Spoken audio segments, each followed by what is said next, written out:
نبی پاک صلی اللہ تعالیٰ علیہ وسلم نے ہمیں ایک مکمل دستور حیات عطا فرمایا ہے، اور حضور صلی اللہ تعالیٰ علیہ وسلم نے ہمیں پچھلی ساری قوموں سے جداگانہ اور ایک بھرپور اور ہر قسم کی خوشبو سے معمور دین عطا فرمایا ہے۔ کسی بھی اور قوم کی تھوڑی سی چیز کو بھی اسلام کے اندر شامل کرنا یا کچھ تھوڑی سی کسی سے کوئی چیز مستعار یا ادھار لینا، اسلام اس کو پسند نہیں کرتا۔ نبی پاک صلی اللہ تعالیٰ علیہ وآلہ وسلم نے فرمایا، اہل یہود بغیر ٹوپی کے دستار باندھتے، جب سر پہ پگڑی باندھتے تو ان کے سروں پر ٹوپیاں نہیں ہوتی تھی۔ فرمایا تم نے ٹوپی پر دستار باندھنی ہے، یہودیوں کی مخالفت کرنی ہے، تم نے اہل یہود کی مخالفت کرنی ہے۔ فرمایا نصارہ کا طریقہ یہ ہے کہ وہ درمیان سے مانگ نہیں نکالتے، سر میں جب کنگھی کرتے ہیں تو درمیان سے مانگ نہیں نکالتے، تم نے درمیان سے مانگ نکالنی، ان کی تم نے مخالفت کرنی۔ فرمایا آتش پرست یہودی اور بہت ساری قوموں کا طریقہ یہ ہے کہ مونچھیں بڑی رکھتے ہیں، داڑیاں چھوٹی رکھتے ہیں۔ فرمایا تم نے ان کی مخالفت کرنی ہے، مونچھوں کو پست کرنا ہے اور داڑیوں کو بڑا کرنا ہے۔ کوئی چیز کسی اور کی مستعار لے کر دین میں شامل کرنے کو نبی پاک صلی اللہ علیہ وسلم نے پسند نہیں فرمایا، پسند نہیں کیا۔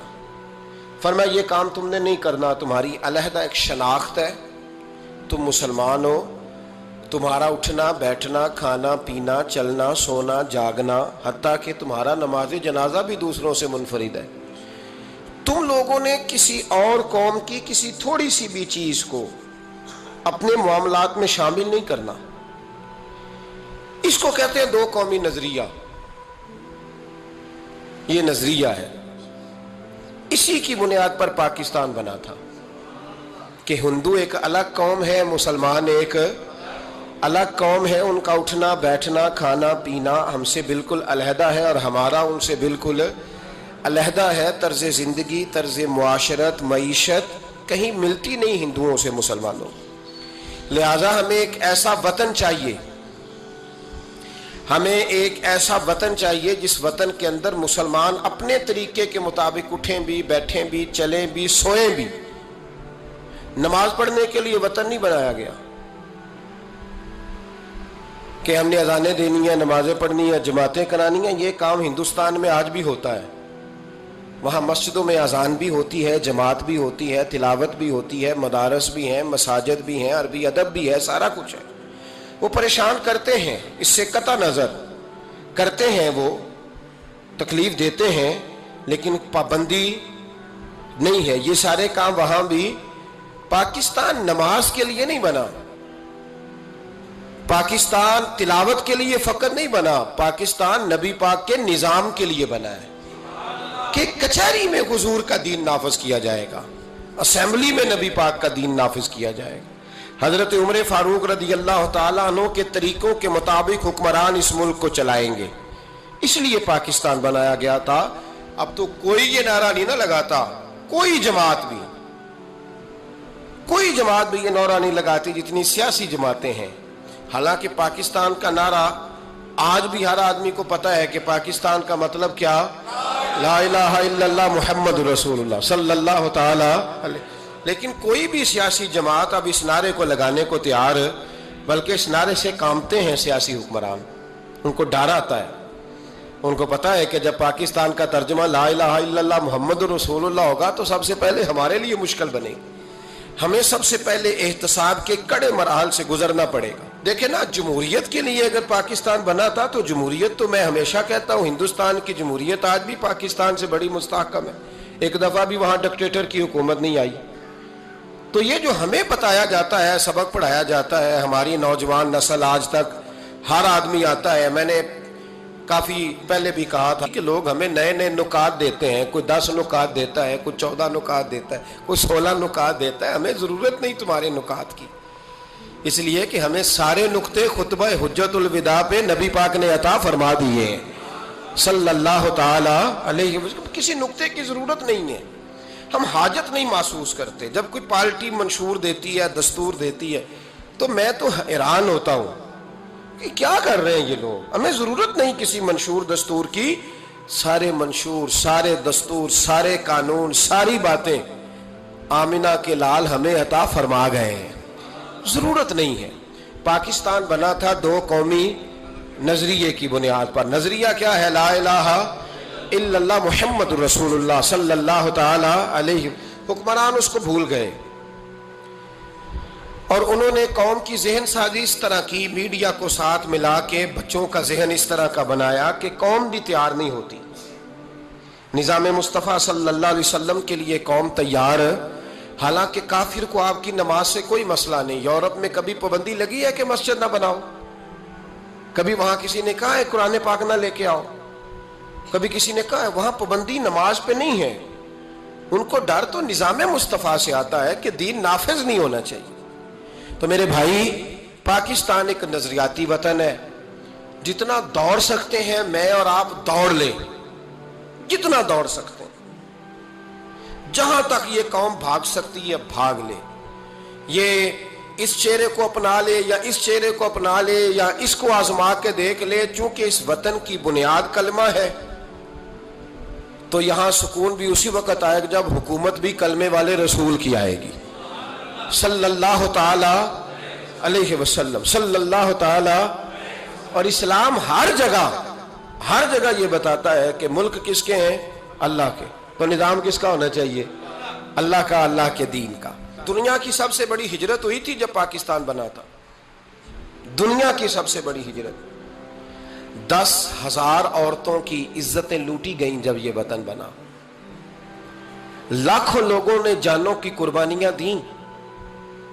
ابھی 15-20 سال پہلے ہندوستان کا پنجاب کا جو علاقہ ہے اس کو کھولا گیا تو ایک کنویں سے ابھی بھی ہڈیاں ملی ہیں جو سکھوں نے کاٹ کر مسلمان کنواں پورا بھر دیا تھا. اس تکلیف کے ساتھ وطن بنا. کس لیے؟ جمہوریت کے لیے، حکمرانوں کے للے تللے کے لیے، ان کی بڑی کاروں جیپوں اور مرسڈیز کے لیے. اس لیے کہ یہاں روز نیا بل آئے گا، آج گورنر راج ہے تو آج فلاں ہے تو آج فلاں ہے. یہ ساری حکومتیں اگر وہی قانون جو انگریز کا بنا ہوا ہے اور وہی ساری دفعات جو آپ کے ہاں نافذ ہے وہی ہندوستان میں نافذ ہے تو بتایا جائے پھر وطن کیوں بنایا گیا تھا؟ پھر کیا ضرورت تھی؟ یہ سارے کام تو وہاں بھی ہو رہے ہیں. اس لیے میرے بھائی وطن کے نظریے کو سمجھے. وطن بنا تھا لا الہ الا اللہ محمد رسول اللہ صلی اللہ علیہ وسلم. اور اقبال جو بانی پاکستان ہے، جو مصور پاکستان ہے، جو تصویر دینے والے ہیں پاکستان کی، ان سے کسی نے کہا تھا کیوں پاکستان بنانا چاہتے ہو؟ ہم جو ایک ملت جو ہیں، ہندوستانی ایک ملت ہے، قوم ہے، تو کیا ضرورت ہے؟ تو اقبال کہنے لگے اپنی ملت پر قیاس اقوام مغرب سے نہ کر، خاص ہے ترکیب میں قوم رسول ہاشمی. نبی پاک کی قوم اپنی ترکیب کے لحاظ سے ہر قوم میں خاص ہے. دین کا نفاذ چاہیے، دین نافذ ہونا چاہیے. نبی پاک ایک اسٹیٹ کے سربراہ بنے تھے. مدینہ منورہ میں حضور نے نظام بنایا. آج میں ایک نئی بات آپ سے کرنا چاہ رہا ہوں. رونا روتے زمانے بیت گئے، اب آگے کی طرف دیکھنا ہے. جو قومیں ماضی کی لکیر پیٹتی رہتی ہیں وہ مایوس ہو جاتی ہیں، ان کے جذبے ٹوٹ جاتے ہیں. اب ماضی کو پیٹنے کی بجائے مستقبل کی روشنی کو دیکھنا چاہیے. ہمیں نبی پاک صلی اللہ علیہ وسلم نے کسی وطن کی تعمیر کے لیے جو جذبات دیے ہیں ان جذبات پر ہمیں غور کرنا چاہیے. حکمران تو جو کر رہے ہیں وہ تو کر ہی رہے ہیں، اور جو وہ کریں گے وہ بھی سب کو نظر آ رہا ہے، اور ہمیں سمجھ لگ رہی ہے کہ آئندہ بھی کیا ہونے جا رہا ہے. ہم نے کیا کرنا ہے؟ ایک جملہ میں کہنے لگا ہوں، اگر کسی کو تکلیف ہو تو مجھے خوشی ہوگی. ایک جملہ میں کہنے لگا ہوں، اگر کسی کو پریشانی ہوگی تو مجھے بڑا ہی اچھا لگے گا. کسی بڑے آدمی کو پریشانی ہوگی تو مجھے خوشی ہوگی. وہ جملہ کیا ہے وہ سن لیں. یہ ملک حکمرانوں کا نہیں ہے، یہ ملک عوام کا ہے. اس لیے کہ حکمرانوں کے بچے تو یورپ میں رہتے ہیں، ان کی تو ٹکٹیں بک ہوتی ہیں. جب تک یہ اسمبلی میں ہوتے ہیں یہاں ہوتے ہیں، اور جب حکومتیں ختم ہوتی ہیں تو یہ یہاں موجود. ان سب کے تو باہر کاروبار ہیں، رہائشیں ہیں، اولادیں ہیں. تو یہ وطن کس کا ہے؟ پاکستان وطن کس کا ہے؟ یہ ہمارا وطن ہے، یہ حکمرانوں کا نہیں ہے۔ دیکھیں نا، گھر اس کا ہے جس نے گھر کے اندر رہنا ہے، جس نے گھر میں رہنا نہیں اس کا وطن ہم نے رہنا ہے، ہماری نسلوں نے رہنا ہے، ہمارے ماں باپ رہے، ہم رہ رہے ہیں، ہماری آنے والی نسلیں رہیں گی، تو وطن پھر کس کا ہوا؟ ہمارا۔ حکمرانوں کا وطن گھر جو ہمارا ہے، تو ہم کسی کے ذمہ کیوں لگاتے ہیں؟ ہم اپنے وطن کا خود خیال کیوں نہیں کرتے؟ ہم کیوں نہیں یہ محسوس کرتے کہ وطن سب سے پہلا کام 14 اگست ہے پاکستان کے عزم نو کے لیے، ایک روشنی کے لیے، نوجوانوں کے لیے چند باتیں کرنا چاہتا ہوں۔ پہلی بات اپنے ذہن میں بنائیں کہ وطن کی جو محبت ہوتی ہے نا، حب الوطن من الایمان، وطن کی محبت ایمان کا حصہ ہوتی ہے۔ اس بات کو یاد کر لے۔ میرے نبی پاک علیہ السلام مکہ مکرمہ سے تشریف لائے تھے، حضور مہاجر بن کے مدینے آئے تھے، لیکن بخاری مسلم کی ایک ایسی حدیث ہے جس کی میں نے کبھی شرح نہیں پڑھی، اور میں اس حدیث کی شرح میں کبھی نہیں گیا اور جانا چاہتا بھی نہیں۔ نرالا رنگ ہے اس حدیث پاک کا۔ میرے محبوب پاک علیہ السلام مہاجر بن کے مدینے آئے، لیکن حضور نے ایک موقع پہ فرمایا، سنو بھائی مہاجرین اور انصار، کان کھول کے سنو۔ اب مہاجرین میں شامل کون کون تھے؟ حضرت ابو بکر صدیق، حضرت عمر فاروق، حضرت عثمان غنی، حضرت مولا علی، حضرت مصعب ابن عمیر، حضرت بلال حبشی، یہ سب لوگ مہاجر تھے، لیکن حضور نے وطن کی محبت بیان فرمائی۔ میرے محبوب نے فرمایا، یاد رکھنا اگر کبھی لوگوں میں اختلاف رائے ہوا اور لوگوں کی دو لائنیں بن گئیں، ایک قطار ادھر جا رہی ہے لوگوں کی اور ایک قطار ادھر جا رہی ہے، تو فرمایا اگر تم مجھے دیکھو گے نا میں کس قطار میں ہوں، تو میں تمہیں اس قطار میں ملوں گا جس قطار میں میرے مدینے والے جا رہے ہوں گے۔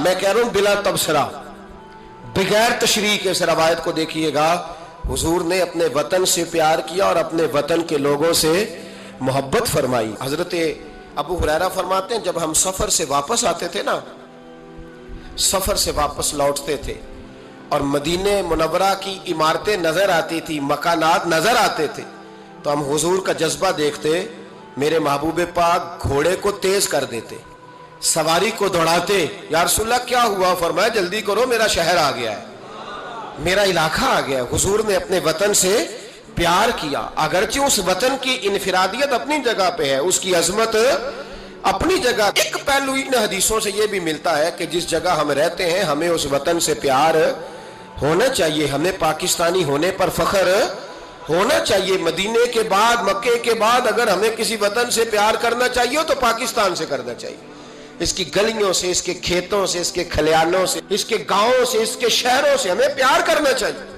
ہمیں محبت کرنی چاہیے۔ ہمارا معاملہ کیا ہے؟ ہم صرف اپنے گھر سے پیار کرتے ہیں، اس لیے 1.25 کروڑ روپیہ بنگلے پہ لگ جاتا ہے، 10,000 روپیہ لوگ اپنی گلی پہ نہیں لگاتے۔ وہ گلی کس کی ہے؟ اس پہ کیوں نہیں پیسے خرچ ہوئے؟ کہتا ہے وہ ٹیکس دیتا ہوں تو ٹیکس والے خرچ کریں گے۔ او خدا کے بندے، وطن تیرا ہے تو گلی بھی تیری ہے، اس کی تعمیر کی ذمہ داری بھی تیری ہے، تو چھوڑ۔ اگر وہ اتنے ہی اچھے ہوتے تو اب تک سنور نہ گیا ہوتا۔ تو اپنی گلی کا خیال کر، تو اپنے علاقے کا خیال کر، تو اپنی بستی کا خیال کر، تو توجہ دے، تو اس کی تعمیر میں کردار ادا کر۔ الیکشن آیا تو لوگوں نے کوڑے کی تصویریں کھینچ کھانچ کے سوشل میڈیا پہ ڈالی، فلاں ایم صاحب نے بھی اپنے علاقے سے کوڑا نہیں اٹھوایا، فلاں نے بھی کوڑا نہیں اٹھوایا، فلاں نے بھی کوڑا نہیں اٹھوایا۔ کوڑا جب بارش ہوتی ہے تو تعفن پھیلتا ہے۔ مجھے کچھ سانس میں تکلیف ہوئی تو ڈاکٹر صاحب سے جب میں نے مشورہ کیا تو وہ مجھے کہنے لگے کوئی تعفن والی جگہ نہیں ہونی چاہیے، اس سے آپ بچیں، درختوں کے پاس رہیں، پتوں کے پاس رہیں جہاں سے آکسیجن تازگی ملے۔ اور یہ ضرورت صرف مریض کی نہیں ہے، یہ ہر اس شخص کی ضرورت ہے جس کی سانسیں چل رہی ہیں، اس کو اس کی حاجت ہے۔ کوڑے پر جب بارش پڑتی ہے تو تعفن پھیلتا ہے، ایسی سخت بدبو آتی ہے جس سے امراض پیدا ہوتے ہیں۔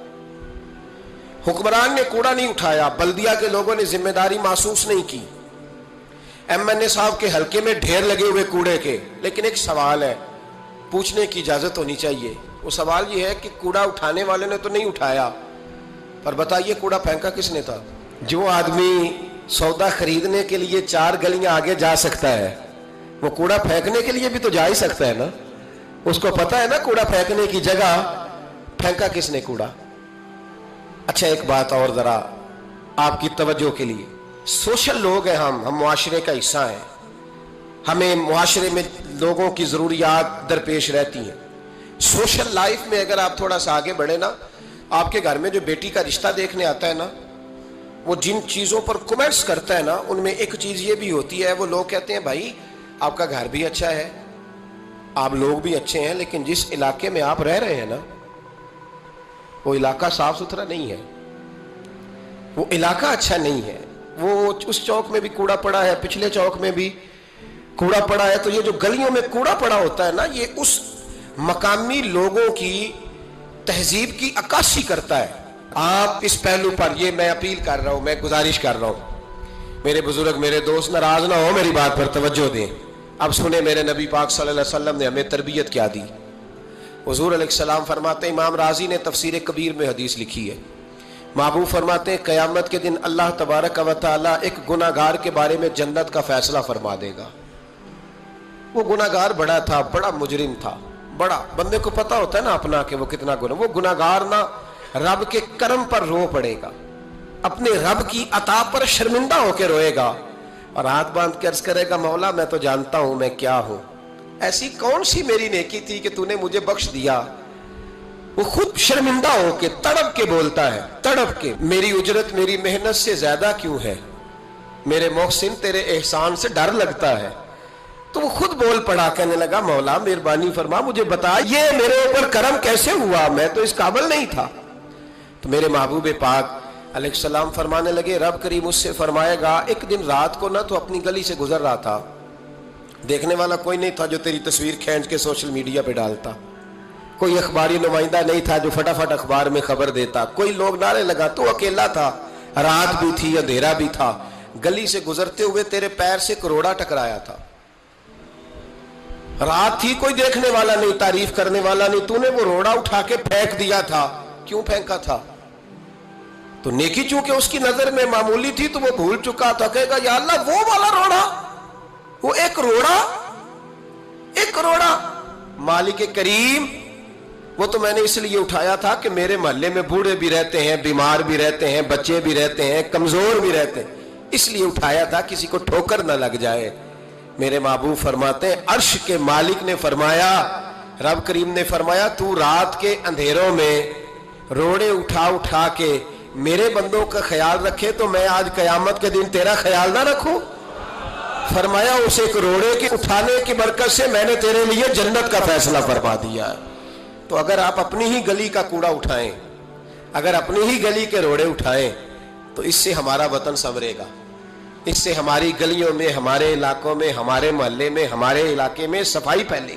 راولپنڈی میں سیاستدانوں نے اور سپورٹروں اور ووٹروں نے بڑی گندگی پھیلائی، پوسٹر لگائے، وہ پھٹتے تھے، بارش ہوتی تھی تو وہ گلیوں میں بہتے تھے، تباہی تھی۔ تو اخبار پہ سارا وہ ان بچوں کا وہ طریقہ آیا، انہوں نے کیا کیا کہ 15-20 بچوں نے مل کے پروگرام بنایا کہ گانے ڈالنے والے تو ڈال کے چلے گئے، میں نے شروع میں کہا ان کا تو وطن ہی نہیں، تو انہوں نے کہا کہ محلہ تو ہمارا ہے نا، اس گلی سے گزرنا تو ہم نے، تو ہم کیوں امید رکھتے ہیں کہ وہ جیتنے والا آئے گا یا ہارنے والا آئے گا اور وہی اٹھائے گا، گلی ہماری، محلہ۔ 15-20 پڑھے لکھے نوجوان، یہ تعلیم یافتہ طبقہ ہوتا ہے۔ تعلیم یافتہ طبقہ وہ نہیں ہوتا کہ لمبے بال رکھ کے تو گلی کے کونے پہ کھڑے ہو کے کہے یہ سارا محلہ جاہلوں کا ہے، دیکھو روڑی لگائی ہوئی، یہ تعلیم نہیں، یہ جہالت ہے۔ تعلیم یافتہ وہ ہوتا ہے جو آگے بڑھ کے دابڑا لے کر، کئی اٹھا کر، کدال پکڑ کر وہ کوڑا اٹھائے، وہ تعلیم یافتہ بندہ ہوتا ہے جو وطن کی تعمیر میں اپنا حصہ ڈالے۔ ان نوجوانوں نے کام کیا، اسی وطن کے رہنے والے، اسی وطن کے باسی، وہ کہتے ہیں ہم 15 نکلے تھے، پھر سارا وطن اٹھا اور ڈھیروں اور ہزاروں علاقوں کے لوگوں نے ان کی تقلید کی۔ تو پہلا کام یہ کریں کہ وطن سے پیار کریں، دوسرا کام یہ کریں کہ اس کی صفائی میں اپنا حصہ ڈالیں۔ ہم کیوں انتظار کرتے ہیں کوئی گرانٹ آئے گی؟ میری ذاتی رائے یہ ہے، میری ذاتی رائے کہ جتنے گلی میں مکان ہوتے ہیں نا، سب کے گھروں کے اندر سہولیات ہوتی ہیں، وہ سارے اگر ملیں تو میرا خیال ہے ان کی اپنی گلی کا نظام صحیح ہو ہی سکتا ہے۔ تو آؤ مل کے اس وطن کو سنوارنے کی کوشش کریں، اس کی گلیوں پہ محنت کریں، اس کے کھیتوں پہ محنت کریں۔ اور تیسری بات، اس وطن کو سرسبز و شاداب بنائیں۔ کیا انداز ہے میرے محبوب کے سمجھانے کا، یہ بخاری کی حدیث ہے۔ میرے محبوب فرمانے لگے جس نے کوئی ایک درخت لگایا، جس نے کوئی ایک درخت لگایا یا پودا لگایا یا کوئی ایسی چیز لگائی، فرمایا اس سے کوئی انسان نفع اٹھائے یا اس سے کوئی جانور نفع اٹھائے، فرمایا جب تک لوگ نفع اٹھاتے رہیں گے رب لگانے والے کے نامہ اعمال میں نیکیاں درج فرماتا رہے گا۔ تو ہم کیوں درختوں کو کاٹتے ہیں؟ ہمیں چاہیے نا اس کو سرسبز و شاداب کرنے میں اپنا کردار ادا کریں تاکہ ہمارے وطن میں خوبصورتی پھیلے۔ ایک مرض بڑی تیزی سے پھیل رہا ہے، ہیپاٹائٹس سی کا مرض ملک میں بڑی تیزی سے پھیل رہا ہے، بڑی تیزی سے۔ جگر کام کرنا چھوڑ جاتا ہے، معدے کی بیماریاں بڑھتی ہیں، پیٹ کے درجنوں امراض ہیں، پیٹ میں پانی پڑ جاتا ہے۔ ہمارے ایک ملک میں تو ڈائلسس کا نظام بڑا مردہ ہے، اللہ خیر کرے۔ محکمہ صحت پر اتنا بوجھ ہے لوگوں کا، لیکن لوگ ڈیوٹی نہیں کرتے، کام ہی نہیں کرتے، غصہ ہی بڑا آتا ہے ڈاکٹر حضرات کو، اللہ ماشاءاللہ مریض تکلیف سے کرا رہا ہے لیکن وہ کہہ رہا ہے اب ٹھیک ہے، سرکاری نوکری اسی طرح کی ہوتی ہے، موج کرنی چاہیے، خیر صلی اللہ۔ بڑی تیزی سے مرض پھیل رہا ہے اور لوگ کمزور ہو رہے ہیں، بڑی مجبوری ہے، لوگ رو رہے ہیں، تڑپ رہے ہیں، اور یہ دکھ وہی سمجھ سکتا ہے جس کا گھر میں کوئی بیمار ہوتا ہے۔ آؤ نا اس وطن کے لیے کچھ کریں، کوئی ہمت کرے، کوئی جدوجہد کرے، کوئی کوشش کرے، آؤ کچھ کرے اس کے لیے۔ کیا کرے؟ اس ہیپاٹائٹس سی کی بیماری سے لڑنے کا سب سے پہلا حل ڈاکٹر یہ بتاتے ہیں کہ پانی اگر لوگ صاف پینے لگ جائیں، اگر پانی صاف ملنے لگ جائے تو ان بیماریوں میں 90% کنٹرول ہو سکتا ہے۔ یار صرف صاف پانی، لیبارٹری کے ٹیسٹ کے مطابق جو بڑا مہنگا بور بھی ہے وہ بھی ₹1,00,000 سے نیچے ہے۔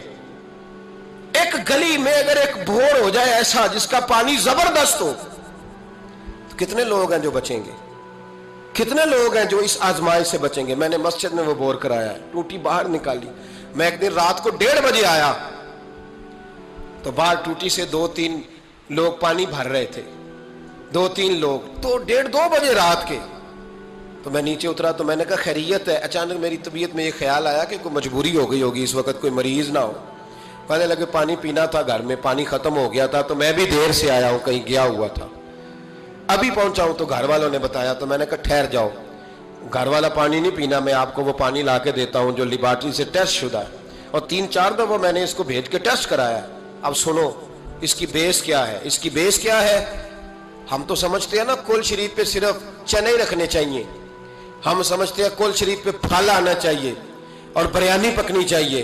ترمذی کی حدیث ہے، حضرت سعد رضی اللہ تعالیٰ عنہ کی اماں انتقال کر گئی، آنکھیں عرض کرنے گئے یا رسول اللہ اماں فوت ہو گئی ہے، کچھ کرنا چاہتا ہوں۔ تو میرے محبوب نے فرمایا مدینے میں میٹھے پانی کے کنویں کوئی نہیں، قلت ہے، تو ایک کنواں کھدوا دے، لوگ پانی پیتے رہیں گے، رب کریم تیری اماں کو قبر میں راحت عطا کرتا رہے گا۔ حضرت سعد نے کنواں کھدوایا، قربان جاؤں محبوب کی عظمت پہ۔ میرے رسول پاک نے آج ہمیں صاف پانی پینا مہیا کرنے کے لیے کل 1450 سال پہلے نصیحت کر دی۔